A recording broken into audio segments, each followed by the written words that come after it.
बिस्मिल्लाहिर्रहमानिर्रहीम। अस्सलाम वालेकुम। नई वीडियो में खुश आमदीद नाजरीन करामी। तहलका खेज़ ख़बर आपके सामने रखने जा रहा हूं, तो आपसे छोटी सी गुजारिश है कि वीडियो को शुरू से लेकर एंड तक पूरा देखें। नाजरीन करामी, लद्दाख चीनी धमाकों से लरज़ गया। चीन का टैंकों से भारत पर हमला, बड़ी जंग छिड़ गई। वीडियो की तफसीलात में आगे बढ़ने से पहले हमारी वीडियो को लाइक कर दें और चैनल को सब्सक्राइब करके बेल आइकन पर ज़रूर क्लिक कर दें। नाजरीन ग्रामी, इंडिया चीन तनाज़ा शिद्दत इख्तियार कर गया। चीन ने 30,000 टैंक्स बॉर्डर पर चढ़ा दिए, बड़ी जंग छिड़ गई। इंडिया और चीन के दरमियान सरहदी तनाज़े से मुताल्लिक ताज़ा मुज़ाकरात 3 दिन कबल तिब्बत के जलावतन रहनुमा दलाई लामा के इंडिया के ज़ेर इंतज़ाम कश्मीर के शुमार मशरकी लद्दाख पहुँचने पर हुए। इसके अलावा इस वक्त दुरबक, गलवान, पेंगोंग सो झील, डीप सांग, हॉट स्प्रिंग, गोगरा, चोशल, चोमोर, डैम चौक जैसे इलाकों में दोनों मुल्कों के हज़ारों फौजी जंगी साजो सामान के साथ एक दूसरे के मुकाबिल तैनात हैं। कई मकामात पर दोनों फ़ौजों के दरमियान बहुत कम फासला है। खित्ते में इंतहाई चौकसी बरती जा रही है। लीहा से पेंगोंग, चोशल, चोमोर, डैम चौक, डीप सांग, हॉट स्प्रिंग तक हर जगह इंडियन फ़ौज के अड्डे और छावनियाँ बनी हुई हैं। एक मकामी बाशिंदे सहवांग गेस्तोफ ने BBC को बताया है कि पहले इंडियन फ़ौज इतनी ज़्यादा नहीं होती थी, वो सरहदों पर तैनात होती थी, लेकिन गलवान की लड़ाई के बाद बॉर्डर पर इंडियन फ़ौज बहुत ज़्यादा आ चुकी है। ऐसा सुनने में आया था कि चीनी फ़ौज इंडियन बॉर्डर पर भर गई। इंडियन आर्मी भी बॉर्डर पर ज़्यादा आ चुकी है। फ़ौजी ट्रक बहुत ज़्यादा आ रहे हैं, टैंक और दूसरे हथियार भी ऊपर जाते हैं। चोशल गांव की सरपंच शरवंग डोलकर बताती हैं कि गलवान की लड़ाई के बाद मकामी बाशिंदों की मुश्किलात बढ़ चुकी हैं। गांव के नौजवान लड़के लड़कियां अक्सर जगहों पर फ़ौज के लिए पोर्टर और तामीरी कामों में लगे हुए हैं, लेकिन मवेशियों पर मुनहसर रहने वाले खाना बदोशों की मुश्किलें बढ़ चुकी हैं। उनका कहना था कि गलवान की लड़ाई से पहले सरहद पर कोई मसला नहीं था। हमारे लोग जहां टकराव है वहां भी अपने मवेशियों के साथ पहाड़ों पर सरहद करके चले जाते थे। फ़ौज अब जाने नहीं देती। फ़ौज की पाबंदियों की वजह से जाड़े में घास का मसला भी बढ़ चुका है। इसके अलावा लीहा के साबिक एग्जीक्यूटिव काउंसलर शफील आसू कहते हैं कि लद्दाख बैनुल-अक़वामी सरहदों से घिरा हुआ है। मगरबी में पाकिस्तान, मशरक़ में चीन ने खित्ते में पहली बार इतनी बड़ी जारियत की है। उनका मज़ीद कहना था कि ज़रअंदाज़ी में हमारे बहुत से सर्दी इलाकों पर कब्ज़ा किया गया है। इसके अलावा 2020 को भी गलवान वादी में मामूल की पेट्रोलिंग के दौरान इंडिया और चीनी फ़ौजियों में खून रेज़ झड़पें हुई थीं, जिसके इंडिया में 50 से फ़ौजी ज़्यादा हलाक हो गए थे।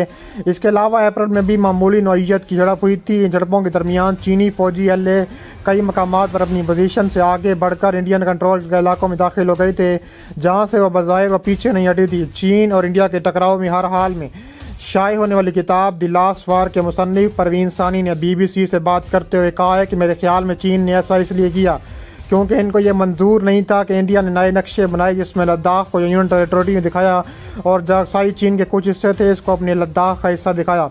यह चीन के लिए काबिल कबूल नहीं था। ये 1967 से इनकी क्लेम लाइन थी। मौका देखकर वो जगह छोड़कर इधर इस लाइन पर आकर बैठ गए। अब वो यहाँ से वापस नहीं जाएंगे। हम भी इतनी फ़ौजी ताकत नहीं है कि हम इन्हें वहाँ से भगा सकें। चोमोर भी एक सर्दी इलाका है। वहाँ के साबिक कौंसलर गरोमे डोरजे को शिकायत है कि सर्दी इलाकों में रहने वाले लोगों की हुकूमत ने सहूलियात नहीं फराम की। उनका कहना था कि चीन की जानिब से सहूलियात ज़्यादा हैं, हमारी तरफ नहीं है।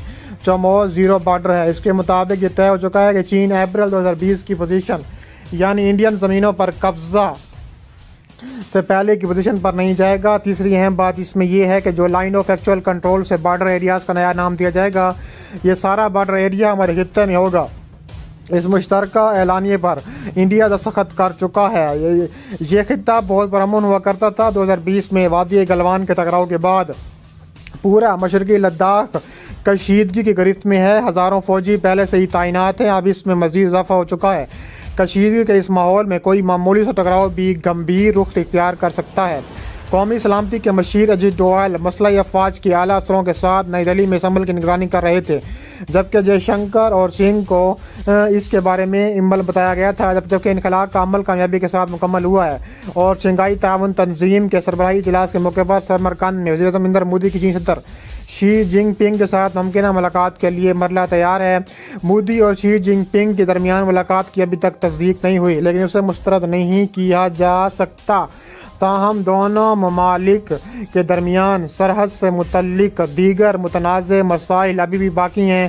چینی افواج ڈیپ سانگ میدانی علاقوں اور چارڈنگ نالہ کے قریب LAC کے ساتھ روایتی علاقوں تک ہندوستانی رسائی کو روکتی رہی ہے۔ اس کے علاوہ PLA کرنل لانگ شاؤہا نے ایک بیان میں کہا ہے کہ چین اور انڈیا کے تعلقات کے پہلوؤں اور دونوں ملکوں کی افواج کی صورتحال کے مد نظر چین نے سردی کشیدگی کو ختم کرنے کی بے انتہا کوشش کی، اپنی سنجیدگی کا مظاہرہ کیا۔ 1.5 برس قبل لداخ خطے کی گلوان وادی میں دونوں ملکوں کی افواج کے درمیان خون ریز ٹکراؤ ہوا تھا، سینکڑوں میں چینی افواج کی پیش رفت ہوئی۔ اب چین اور انڈیا چینی فوجیوں کی پرانی پوزیشن پر واپسی کے لیے بات چیت کر رہے تھے۔ چینی فوجی پینگونگ سو جھیل اور بعض دوسرے مقامات سے پیچھے ہٹ گئی ہیں، لیکن عسکری اہمیت کے حامل ڈیپ سانگ پلین، ڈیم چوک، ہاٹ سپرنگ اور کئی دیگر علاقوں میں اب بھی وہ پورے جنگی ساز و سامان کے ساتھ موجود ہے۔ LAC کے دونوں جانب انڈیا اور چین کے ہزاروں فوجی گزشتہ برس کے ٹکراؤ کے بعد سرحدی علاقے میں تعینات ہیں۔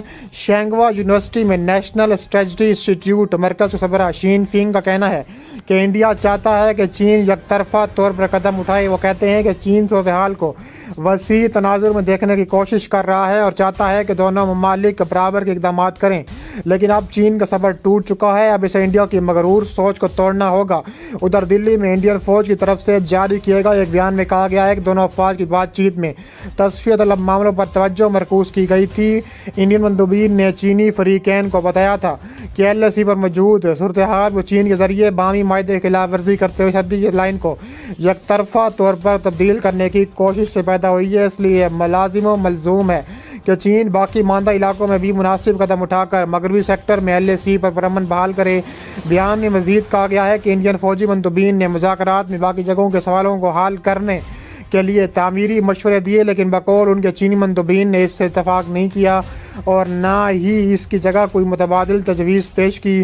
اس لیے اس میٹنگ میں باقی ماندہ علاقوں کا کوئی حل نہیں نکالا جا سکا۔ مذاکرات میں انڈیا کی قیادت لداخ خطے کے corps commander lieutenant general PJK مینن کر رہے تھے، جبکہ چین کی جانب سے شینجیانگ ملٹری خطے کے کمانڈر میجر جنرل لیو لین نے بات چیت کے ذریعے کی تھی۔